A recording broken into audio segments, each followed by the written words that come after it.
tulime innovatsioonikoolitusele selge probleemi ja kindla lahendusega. Tahtsime lihtsalt teada, kuidas see lahendus ellu viia. Arvasime, et teame, mida patsiendid vajavad.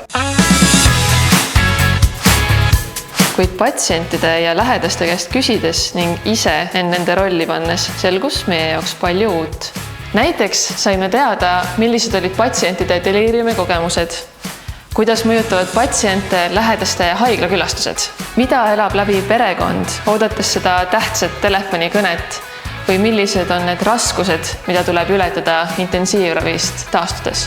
Sel hetkel tekkis mure, kes oleme üldse meie, et kõiki neid probleeme lahendada. Samas saime aru, et väga palju saab juba muuta intensiivravi osakonnas viibimise ajal ja olemasolevate vahenditega. Saime aru, et me ei saa suunata kogu oma tegevust ainult patsientidele. Lähedased on kogu ravi vältel ja hiljem kodus patsiendi kõige olulisem tugi. Suurimat mõju suudame avaldada vaid siis, kui lähedased on kaasatud.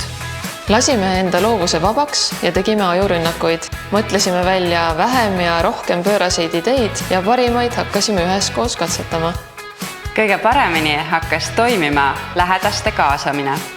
Suhtlesime nendega aktiivselt, rääkisime, kui oluline on patsientidele lähedaste kohalolu, võimaldasime paindlikke külastusaegu ja aitasime neil aidata, kuidas toetada patsienti pesemisel, söömisel, füsioteraapial. Kas see ka päriselt töötas? Olin intensiivravi osakonnas raske kopsupõletikuga peaaegu 6 aega. Mulle meeldis, et intensiivis olles sai mu pere külas käia. Tundsin, et siis hakkas päriselt paranemine. Kui personal mulle helistas, oli üllatav ja tore, et tunti huvi, mida ma sellest ajast mäletan, kuidas mul läinud on ja uuriti, kuidas saaks edaspidi patsienti veel paremini toetada või mida teisiti teha. Lõpeta eeldamine ja hakka patsientidelt ja lähedastelt küsima, mida nad päriselt vajavad. Tagasiside aitab töö tähendust leida.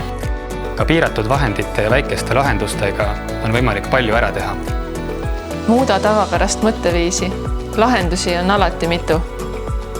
Innovatsioon algab ideedest, aga need on päriselt vaja ellu viia.